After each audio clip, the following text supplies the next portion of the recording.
Good afternoon. My first and second block, AP Lang 1102 kids. I figured I'd go ahead and make a video and just walk you through really quickly what I need you guys to do over the weekend.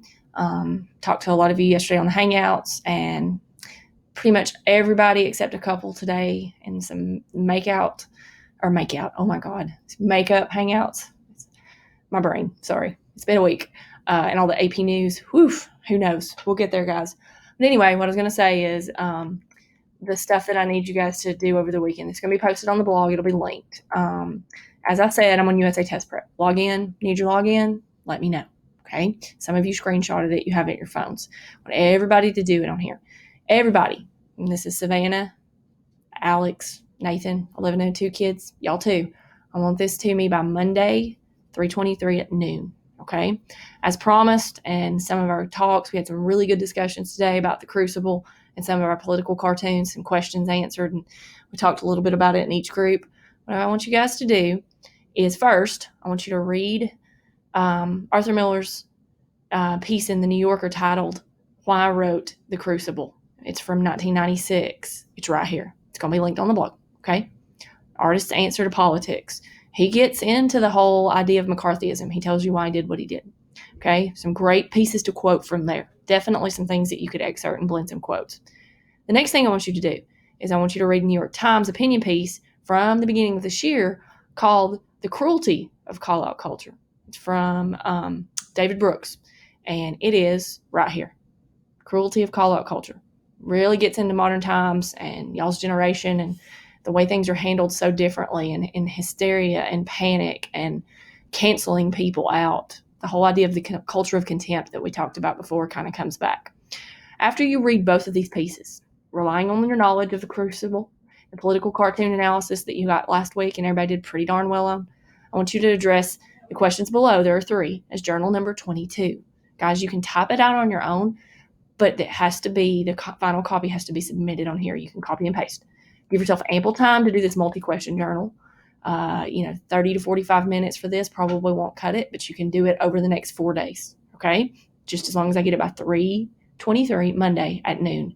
Please don't procrastinate. Don't wait till the last minute. It will show in your responses. Split it up over a few sit downs. You may type this in Google Docs, like I said, as long as it's submitted on here.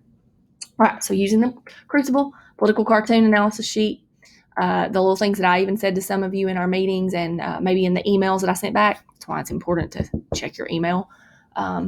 Arthur Brooks' op-ed, and of course, Arthur Miller's article that you're going to read. Answer the following 3 questions separately, 4 to 5 sentences each. Okay, so a small paragraph.